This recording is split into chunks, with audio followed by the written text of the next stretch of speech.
தூள்களின் மேலே நான் சாய்ந்திருப்பதா கவலை ஒன்று வேலைக்கில்லையே. என் தேவைகள் எல்லாம் அவர் பார்த்துக் கொள்வதா கர்த்தருக்குள் மகிழ்ந்திருப்பேனே. அவர் வார்த்தையின் மேலே நான் சாய்ந்திருப்பதால் கவலை ஒன்று வேலைக்கில்லையே. என் தேவைகள் எல்லாம் அவர் பார்த்துக் கொள்வதால் கர்த்தருக்குள் மகிழ்ந்திருப்பேனே. யெகோவா ஈரே எந்தன் தேவன், தேவைகள் யாவும் சந்திப்பீரே. யெகோவா ராஃபா எந்தன் தேவன், என்னாலும் சுகம் தருவீரே. யெகோவா ஈரே எந்தன் தேவன், தேவைகள் யாவும் சந்திப்பீரே. யெகோவா ராஃபா எந்தன் தேவன், என்னாலும் சுகம் தருவீரே. மரண இருளில் பள்ளத்தாக்கில் நடக்க நேர்ந்தாலும் என் அப்பா என்னோடு இருப்பதால பயப்பட மாட்டேன். மரண இருளில் பள்ளத்தாக்கில் நடக்க நேர்ந்தாலும் என் அப்பா என்னோடு இருப்பதால பயப்பட மாட்டேன். எனக்கு விரோதமாய் ஆயிரங்களும் 10,000 எழுந்தாலும் அஞ்சிட மாட்டேன். எனக்கு விரோதமாய் ஆயிரங்களும் 10,000 எழுந்தாலும் அஞ்சிட மாட்டேன். யெகோவா ஈரே எந்தன் தேவன், தேவைகள் யாவும் சந்திப்பீரே. யெகோவா ராஃபா எந்தன் தேவன், என்னாலும் சுகம் தருவீரே. யெகோவா ஈரே எந்தன் தேவன், தேவைகள் யாவும் சந்திப்பீரே. யெகோவா ராஃபா எந்தன் தேவன், என்னாலும் சுகம் தருவீரே. அவர் தோள்களின் மேலே நான் சாய்ந்திருப்பதா கவலை ஒன்று வேலைக்கில்லையே. என் தேவைகள் எல்லாம் அவர் பார்த்துக் கொள்வதா கர்த்தருக்குள் மகிழ்ந்திருப்பேனே. அவர் வார்த்தையின் மேலே நான் சாய்ந்திருப்பதா கவலை ஒன்று வேலைக்கில்லையே. என் தேவைகள் எல்லாம் அவர் பார்த்துக் கொள்வதா கர்த்தருக்குள் மகிழ்ந்திருப்பேனே. யெகோவா ஈரே எந்தன் தேவன், தேவைகள் யாவும் சந்திப்பீரே. யெகோவா ராஃபா எந்தன் தேவன், என்னாலும் சுகம் தருவீரே. யெகோவா ஈரே எந்தன் தேவன், தேவைகள் யாவும் சந்திப்பீரே. யெகோவா ராஃபா எந்தன் தேவன், என்னாலும் சுகம் தருவீரே. ஆண்டவராகிய இயேசு கிறிஸ்துவின் அன்பான நாமத்தினாலே அன்பான பெரியவர்களே, சகோதர சகோதரிகளே, குழந்தைகளே, உங்களை நாங்கள் வாழ்த்துகின்றோம். சுகமாயிருக்கிறீர்களா? நீங்கள் எல்லாரும் சுகமாய் இருக்க வேண்டும், நாம் எல்லாரும் சுகமாய் இருக்க வேண்டும் என்று நம் ஆண்டவர் இயேசு சுவாமி விருப்பமுள்ளவராயிருக்கிறார். ஆமென். ஒரு சுகமான நல்ல செய்தியோடு நான் உங்களை சந்தித்திருக்கிறேன். ஆகவே தொடர்ந்து ஆண்டவருடைய வார்த்தையை நீங்கள் கேட்க வேண்டும் என்று நான் பணிவோடு உங்களை அன்புடன் கேட்டுக்கொள்கின்றேன். ஒருவேளை வீடுகளிலே அநேக வேலைகளை செய்து கொண்டிருக்கலாம். இது ஒரு மாலை நேரம் ஆயிற்றே. சில தேசங்களிலே இது ஒரு பகல் நேரமாக இருக்கலாம். உங்கள் நேரங்கள் மாறி இருக்கலாம். ஆனாலும் எந்த நிலைமையிலே நாம் இருந்து இந்த வசனத்தை கேட்டுக்கொண்டிருந்தாலும் ஆண்டவர் இயேசு சுவாமி நம் ஒவ்வொருவரையும் சந்திக்க போகிறார்.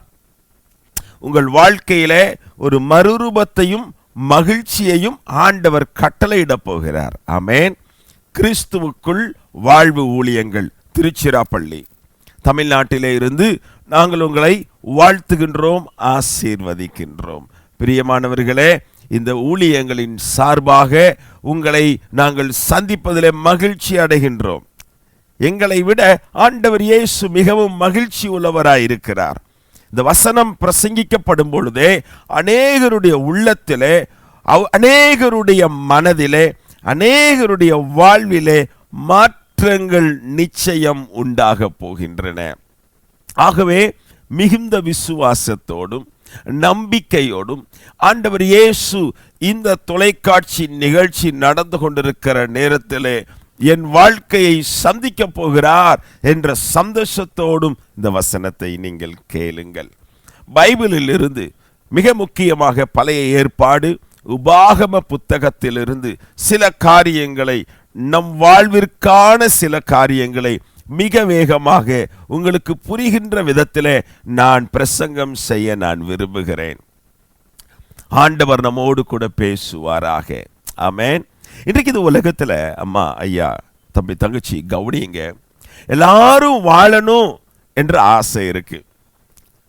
பெரியவங்கெல்லாம் நல்லா சொல்லுவாங்க, நல்லா படிடா, அப்பதான் பழிச்சுக்கிற முடியும், நல்லா படிப்பா, அன்பா இருப்பா, கீழ்ப்படியப்பா, அப்பதான் பிழைக்க முடியும். சிலர் சொல்லுவாங்க, பிழைக்க தெரியாத பயலா இருக்கானே, இந்த பிள்ளை பிழைக்க தெரியாத பிள்ளையா இருக்காளே, எப்படி படிச்சு முன்னேற போறாங்களோ. சில வீட்டில் இருக்கிற பெரியவங்களுக்கெல்லாம் கவலை, என் பிள்ளை ஒரு பிழைக்க தெரியாத பையனா இருக்கிறானே, என் மக ஒரு பிழைக்க தெரியாதவளா இருக்கிறாளே. கவலை தானம்மா. பிழைக்கணும்னு ஆசை எல்லாருக்கும் இருக்கு. சிலர் தங்களை தாங்களே பார்த்து சொல்லுவாங்க, எனக்கு பிழைக்கிறதுக்கு ஒன்றும் செய்ய தெரியலையே. என் கூட படித்தவங்களாம் அப்படி இப்படின்னு எல்லாம் இருக்கிறாங்க. ரோட்டில் நான் அவங்கள பார்ப்பேன், சில நேரங்களில் நானே ஒளிஞ்சிக்கிருவேன்.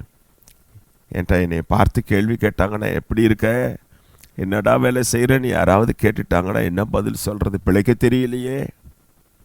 பரிசுத்த வேதாகமத்தில் உபாகம புஸ்தகத்தில் நீங்கள் 3ஆம் அதிகாரத்தை நீங்கள் வாசிச்சிங்கன்னா அங்கே பைபிள் போட்டிருக்கு. நீங்கள் கட்டாயமாக உங்கள் வீட்டில் பைபிள் இருந்தால் எடுத்து வாசித்து பாருங்கள்.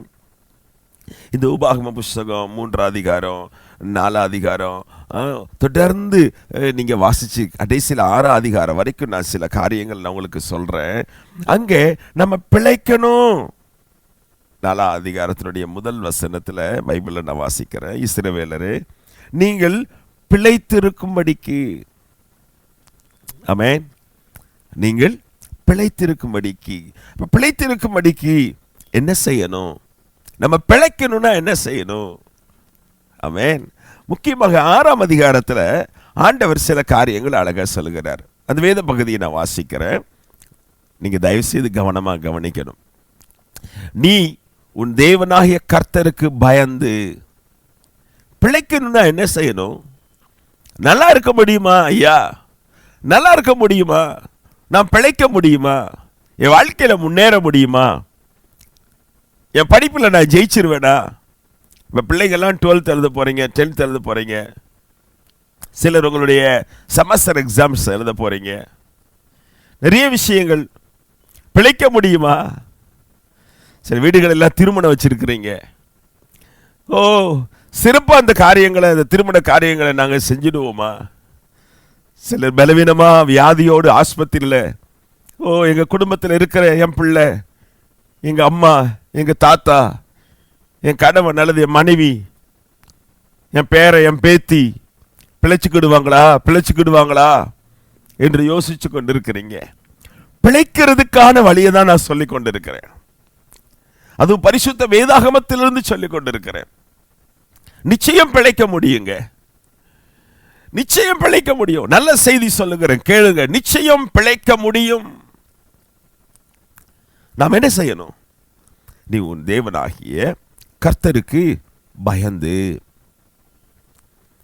தேவனாகிய கர்த்தருக்கு பயந்து உயிரோடு இருக்கும் நாளெல்லாம், உபாகமம் 6ஆம் அதிகாரம் 1ஆம் வசனம், உயிரோடு இருக்கும் நாளெல்லாம் நீயும் உன் குமாரனும் உன் குமாரத்தியும் நான் உனக்கு விதிக்கிற அவருடைய எல்லா கற்பனைகளையும் கட்டளைகளையும் கை கொள்கிறதுனாலே, ஆண்டவர் நமக்கு கொடுத்திருக்கிற எல்லா கட்டளைகள் கற்பனைகளை நாம கை கொள்கிறதுனால, நம்பர் 1, பிழைப்பு என்றால் என்ன? பிழைப்புல 3 காரியங்களை உங்களுக்கு நான் சொல்ல போறேன்.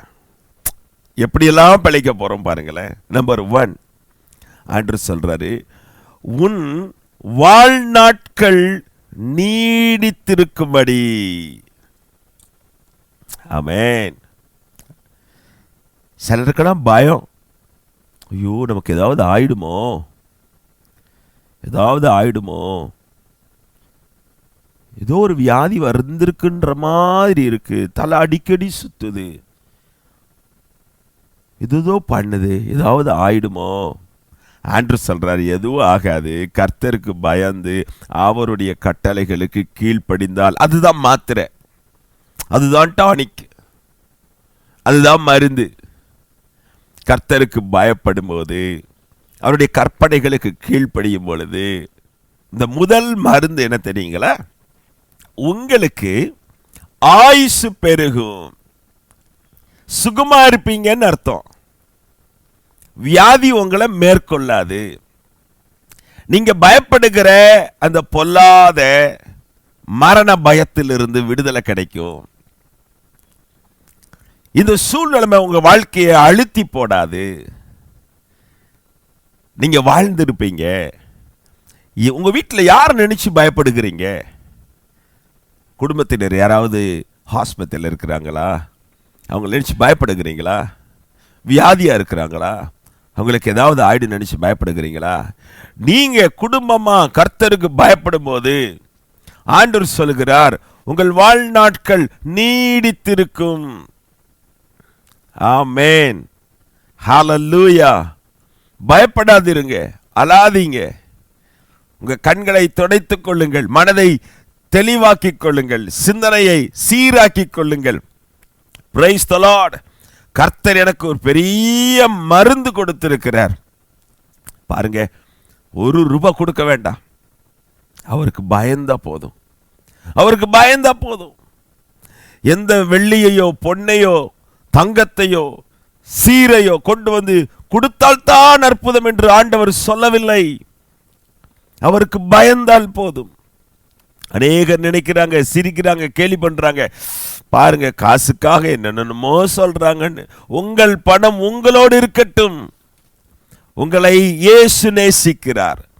உங்கள் பணத்தை இயேசு நேசிக்கவில்லை, உங்களை தான் இயேசு நேசிக்கிறார்.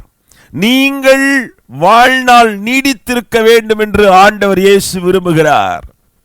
அவர் நம்முடைய தகப்பன், அவர் நம்முடைய தகப்பன். ஆமென். கவனியுங்கள், இரண்டாவதாக நாம் கர்த்தருக்கு பயப்படும் போது நம்ம பிழைக்கணும்னா, இந்த பிழைப்பில் அடுத்து என்ன விஷயம்? ரெண்டாவது விஷயம்னா, ஆண்டவர் நம் வாழ்க்கையில இந்த ஆயுசு நாட்களை கூட கொடுத்திருக்கும் பொழுது, இரண்டாவதாக ஆண்டவர் சொல்கிறார், இஸ்ரவேலே நீ நன்றாயிருப்பதற்கும். ஆமென். நீங்க நன்றாயிருப்பீர்கள். நாம் எல்லாரும் நன்றாயிருப்போம். எப்பொழுது? அவருடைய கட்டளைகளுக்கு, பரிசுத்த வேதாகமத்தினுடைய கட்டளைகளுக்கு நாம் கீழ்ப்படியும் பொழுது. ஐயா, இந்த 5 அதிகாரத்தில் உபாகமத்தில் 10 கட்டளை எல்லாம் வந்துடும். எல்லா கட்டளையும் என்னால் கீழ்ப்படிய முடியலைங்கயா. அப்படியே ஃபாலோ பண்ணி எழுதி வச்சு மனப்பாடம் பண்ணி வீட்டில் ஸ்டிக்கர்லாம் ஒட்டி வச்சு, காலையில் இத்தனை மணிக்கு, மத்தியானம் இத்தனை மணிக்கு இப்படி செய்யணும், பைபிள் அத்தனை மணிக்கு வாசிக்கணும், முழங்கால் போட்டு இத்தனை மணிக்கு ஜாம் பண்ணணும், அப்படி எல்லாம் ஒன்றும் முடியலைங்க. ஏதோ நியூ இயரில் ட்ரை பண்ணேன், 2 நாள் 3 நாள் போச்சு, ஒரு 10-15 நாள் பொங்கல் வரைக்கும் கரெக்டாக ஜாம் பண்ணேன், அப்புறம் லீவ்லாம் கிடச்சதுனால அப்படியே மறந்துட்டேயா, முடியலைங்கயா. கவலைப்படாதீங்க, கவலைப்படாதீங்க. அவர் அன்புள்ள தகப்பன் நம்முடைய ஆண்டவர். ஆண்டவர் ஒரு குச்சியை எடுத்துக்கொண்டு வந்து நம்மை கையை நீட்டு காலை நீட்டு என்று அடித்துக்கொண்டே இருப்பவர் அல்ல. அநேகர் என்ன நினைக்கிறோம், இந்த ஆண்டவர் கொஞ்சம் ஜாமனை மறந்துட்டாலும் உடனே தலையில் வந்து கொட்டுவார், காதை பிடித்து இழுப்பார், கன்னத்தை பிடித்து கிள்ளுவார் என்று நினைக்கிறீர்களா? இல்லை. கவனியுங்கள், நீங்கள் நன்றாயிருப்பதற்கு. அப்போ இந்த கட்டளைகள் எல்லாம் முடிச்ச உடனே இந்த கட்டளைகள் எல்லாம் நம்ம ஃபாலோ பண்ணணும். என்னால் முடியலையே, ஃபாலோ பண்ண முடியலையே. புதிய ஏற்பாட்டில் நம்ம வரும் பொழுது ஆண்டவராகிய இயேசு கிறிஸ்து எதற்காக இந்த பூமிக்கு வருகிறார்? கட்டளைகளெல்லாம் என் பிள்ளைங்களால ஃபாலோ பண்ண முடியலையே. நிறைய சட்டங்கள், நிறைய கட்டளைகள் ஆண்டவர் தான் கொடுத்தாரு, மோசே மூலமா தான் கொடுத்தாரு. ஃபாலோ பண்ண முடியலையே, என் பிள்ளைங்க ரொம்ப தடுமாறுறாங்களே. ஆகவே ஆண்டவர் என்ன செய்தார் தெரியுமா? தன் ஜீவனையே சிலுவையிலே கொடுத்தார். இப்போ கட்டளைகளை ஃபாலோ பண்ணுகிற அதே நேரத்தில் புதிதான ஒரு உடன்படிக்கை நமக்கு கிடைக்கிறது. ஒரு புதிய வழி ஒன்று கிடைக்கிறது. ஐயா, கட்டளைகளை பின்பற்றினாத்தான் நான் நல்லா இருக்க முடியுமா? நான் பிழைக்க முடியுமா? என் ஆயுசு பெருகுமா? என்றெல்லாம் கேள்வி வரும் பொழுது ஒரு புதிய வாசல் ஒன்று கிடைக்கிறது. அந்த வாசல் இயேசு. அந்த இயேசு என்ற வாசல் வழியாய் உள்ளே போய் பார்த்தா, சிலுவையை பார்த்தா, ஓ, நான் செய்த சகல பாவத்திற்கும் இந்த இயேசு என்கின்ற வாசல் வழியாய் நான் உள்ளே போய் பார்க்கும் பொழுது பரிகாரத்தை இயேசு செய்து விட்டார். நான் செய்த தவறு, என் குடும்பம் செய்த தவறு, எங்கள் வீட்டில் இருக்கிறவர்கள் செய்த பாவங்கள், இந்த பாவங்கள் தவறுகளுக்காக நாங்கள் செய்த அனைத்து பொல்லாத கிரியைகளுக்காக இயேசு தன் இரத்தத்தை சிந்தினார், தன் ஜீவனை கொடுத்தார். இப்போ சட்டத்தில் ஒரு மாற்றம், தளர்வு அல்ல, ஒரு மாற்றம். என்ன மாற்றம்? இனி நான் பழைய ஏற்பாட்டினுடைய அந்த சட்டங்களிலிருந்து விடுதலையாக்கப்பட்டு புதிய ஏற்பாட்டின் இயேசு கிறிஸ்துவினுடைய அன்புக்குள்ளே நான் வந்திருக்கிறேன். இப்போ எனக்குள்ள அன்பு பெருகி இருக்கிறது. இயேசுவின் அன்பு என்னை தாங்குகிறது. நான் கொஞ்சம் பலவீனமா ஃபீல் பண்ணாலும், நான் கொஞ்சம் தேவனை விட்டு லைட்டா தூரமா போயிட்டேனே என்று என் மனசாட்சி குத்தி நான் மறுபடியும் இயேசுவோட வந்தால் என்னை ஆண்டவர் ஏற்றுக்கொள்வாரா? என்னை பிழைக்க வச்சிருவாரா? என் குடும்பத்தில் ஒரு அற்புதம் செஞ்சு இந்த வியாதியிலிருந்து சுகமாக்கிடுவாரா? ஜெபிக்கலையே. நான் ஜெபம் பண்றேன், என் கணவர் ஜெபிக்க மாட்டேங்கிறாரே. நான் ஜெபிக்கிறேன், எங்க அம்மா ஜெபிக்க மாட்டேங்கிறாங்களே. நான் ஜெபிக்கிறேன், என் பிள்ளைங்க கீழ்ப்படியாம சுத்துறாங்களே. பிழைச்சுக்கிருவாங்களா? கவனியுங்க. நாம் ஜெபிக்க தேவனுக்கு பயப்பட அற்புதங்கள் நடக்க துவங்கும். அதை உங்கள் வாழ்வில் நீங்கள் பார்க்க ஆரம்பிப்பீர்கள். நிச்சயமாய் மூன்றாவதாக பிழைக்கிறதுல இருக்கிற ஒரு அற்புதமான ஒரு விஷயம் அங்கே அழகாய் போடப்பட்டிருக்கிறது. நீங்கள் உங்கள் பைபிளை வாசித்து பார்க்கணும். 6வது அதிகாரத்தில் நீ மிகவும் விருத்தி அடைய. ஆமென். பாருங்களேன், ஆயுசு பெருக உதவி செய்கிறார். நாம் நன்றாய் இருக்க தேவன் உதவி செய்கிறார்.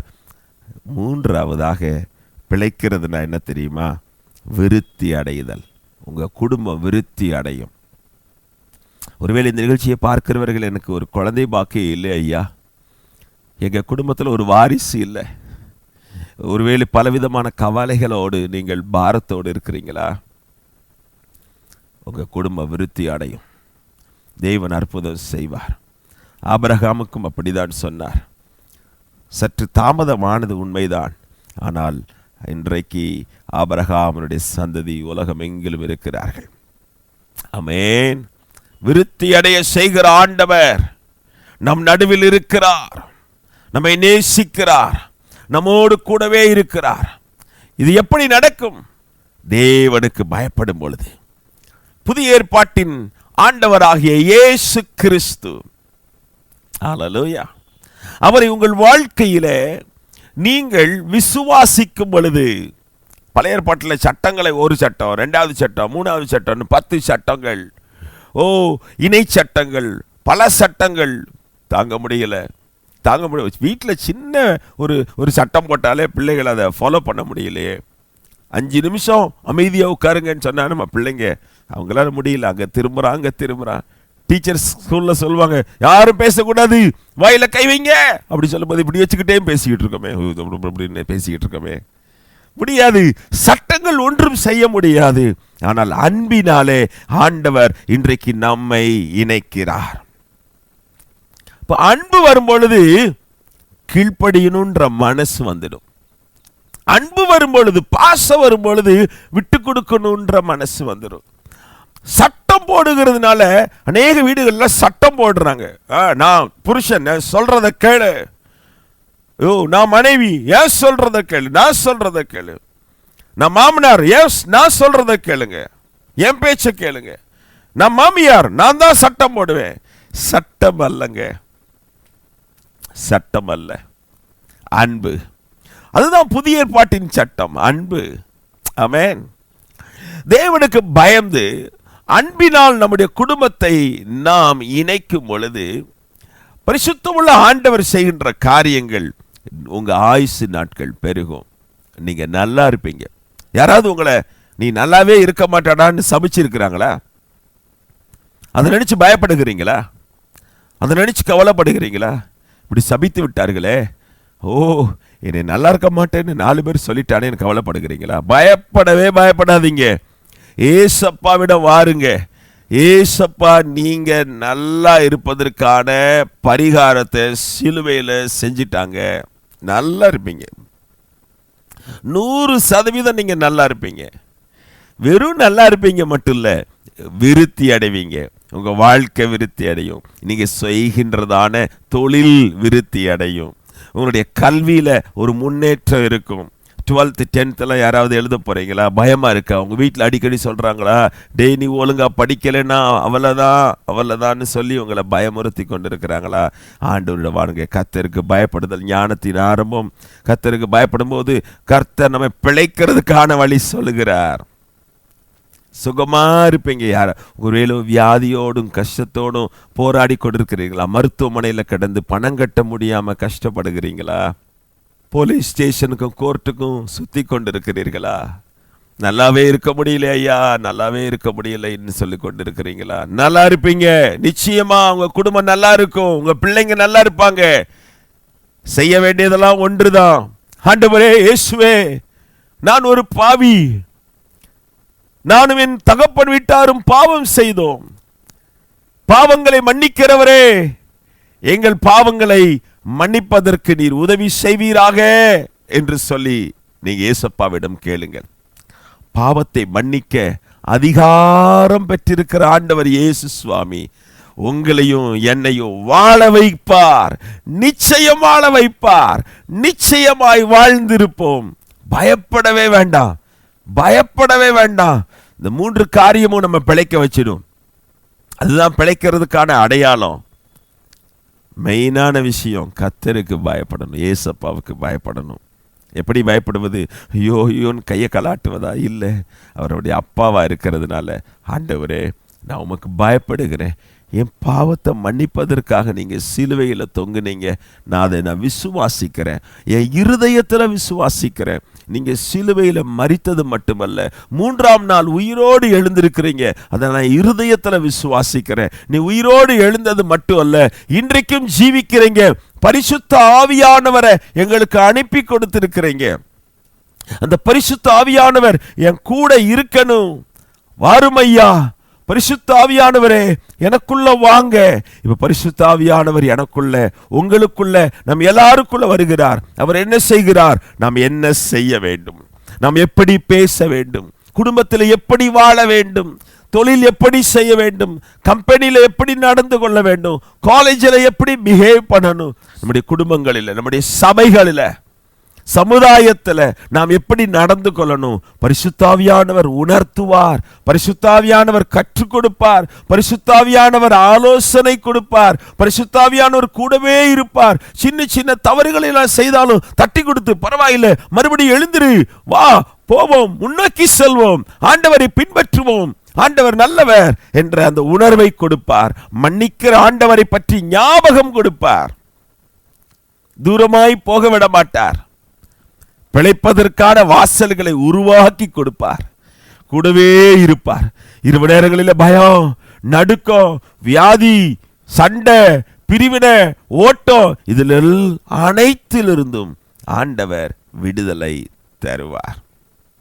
ஆமென். பிழைத்திருக்கும்படி உங்களுக்கு நம்பிக்கை வந்துருச்சுங்களா?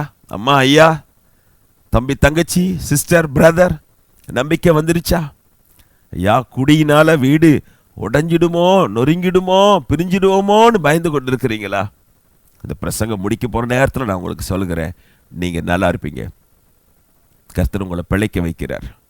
உங்க குடும்ப விருத்தி அடையும். செய்ய வேண்டியது, கர்த்தருக்கு பயப்படணும், இயேசுப்பாவை இருதயத்தில் விசுவாசிக்கணும், அவருடைய பிள்ளையா மாறணும், பரிசுத்த ஆவியை நீங்கள் உங்கள் வாழ்க்கையில் பெற்றுக்கொண்டு அவர் சொல்லுகிறபடி நல்ல ஒரு பரிசுத்தமுள்ள ஒரு திருச்சபையில் உங்களை இணைத்து கொள்ளுங்க.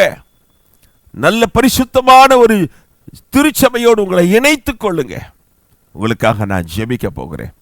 அன்புள்ள ஆண்டவரே, அற்புதமான இந்த நல்ல நாளுக்காக நன்றி செலுத்துகிறேன்.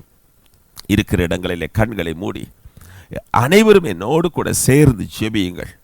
என்னோடு கூட சேர்ந்து ஜெபிக்கிற இந்த அன்பு பிள்ளைகள் பிழைத்திருப்பார்களாக. பிழைத்திருக்கும்படியாய் நான் ஜெபிக்கிறேன். பிழைத்திருப்பார்களாக. பிழைக்க முடியலையே ஐயா, பிழைத்திருப்பார்களாக. இயேசுவின் நாமத்தினாலே இவர்கள் வாழ்க்கையிலே வாழ்நாள் நீடித்திருப்பதாக. யாராவது மரண பயத்தோடு இருக்கிறார்களா? இயேசுவின் நாமத்தில் விடுதலை உண்டாவதாக. வியாதியோடு போராடுகிறார்களா? ஆண்டவரே, தீராத வியாதி, மருத்துவர்களால் கைவிடப்பட்ட வியாதியோடு போராடி கொண்டிருக்கிறவர்களை இயேசு சந்திப்பீராக. சுகமளியுங்க ஆண்டவரே. பலவிதமான போராட்டத்தோடு வாழ்க்கையிலே நன்றாக வாழ முடியவில்லையே, வாழ்க்கை நன்றாக இருக்கும் என்று திருமணம் செய்த, வாழ்க்கை நன்றாக இருக்கும் என்று வெளிநாட்டுக்கு வந்த, வாழ்க்கை நன்றாக இருக்கும் என்று இந்த கடனை வாங்கின, வாழ்க்கை நன்றாக இருக்கும் என்று இந்த வீட்டை கட்டின, வாழ்க்கை நன்றாக இருக்கும் என்று இந்த கல்லூரியில சேர்ந்த, இந்த ஸ்கூலில் சேர்ந்த, என்னால் நன்றாக இருக்க முடியவில்லையே என்று தயங்கி கண்ணீரோடு போராடி கொண்டிருக்கிற ஒவ்வொருவருக்காக ஜெபிக்கிறேன். கர்த்தராகிய உமக்கு பயப்படும் போது நன்றாயிருப்போம். வசனத்தின்படியே நன்றாயிருப்போம். நன்றாயிருப்பார்களாக. தொழில் விருத்தி அடையலையே, குடும்பம் விருத்தி அடையலையே என்று கவலைப்படுகிற ஒவ்வொருவருக்காய் ஜெபிக்கிறேன். விருத்தி அடைவார்களாக. சுகம் உண்டாகட்டும். ஒரு விருத்தி ஜீவன் உண்டாக நான் ஜெபிக்கிறேன். ஆசீர்வதியும், ஆசீர்வதியும், ஆசீர்வதியும். இயேசுவின் நாமத்தில் பிதாவே, ஆமேன், ஆமேன். அன்பானவர்களே, ஆண்டவர் நம்மோடு கூட இடைப்பட்டிருக்கிறார். பிழைக்க முடியுங்க. நம்பிக்கை வரட்டும். உற்சாகம் அடையுங்கள். சந்தோஷமா உங்களுடைய முகங்களை வச்சுக்கோங்க. மனதில் மகிழ்ச்சி வரட்டும். காரணம், பரிசுத்த ஆவியானவர் நமக்குள்ள வந்திருக்கிறார். அவர் நம்மை நடத்துவார். சகல சத்தியத்திற்குள் நடத்துவார். சட்டம் பின்பற்ற முடியலையே, பழைய ஏற்பாட்டை பின்பற்ற முடியலையே, எப்படி நான் பிழைக்க முடியும்? பயப்பட வேண்டாம். புதிய ஏற்பாட்டின் சட்டம் மிக எளிமையாக இருக்கிறது. அன்பின் சட்டம், இயேசுவின் சட்டம். ஆமென். பரிசுத்த ஆவியானவர் கூட இருந்து எல்லா சட்டங்களையும் நிறைவேற்றுவதற்கு அவர் ஹெல்ப் பண்ணி கொண்டே இருப்பார். அதனுடைய அர்த்தம் என்னன்னு தெரியுங்களா? ஆண்டவரே நமக்கு ஹெல்ப் பண்ணி, ஆண்டவரே நமக்கு சுகத்தையும் கொடுத்து, ஆண்டவரே நம்மை நன்றாக வாழ வச்சு அழகு பார்ப்பார். ஆமென், ஆமென். பாருங்களேன், எவ்வளவு பெரிய அன்புள்ள ஆண்டவர். அவரே பரிசுத்த ஆவியானவரே நம்ம கூட இருந்து அவரே நாம் அவருக்கு பயப்படுவதற்கு ஹெல்ப் பண்ணுவார். அதனால் நம்ம ஆயுசு நாட்கள் பெருகும், நம்ம நன்றாக இருப்போம், நம்ம விருத்தி அடைவோம். ஆமென். God bless you. எங்களோடு கூட தொடர்பு கொள்ளுங்கள். கர்த்தர் உங்களை ஆசீர்வதிப்பாராக. ஆமென்.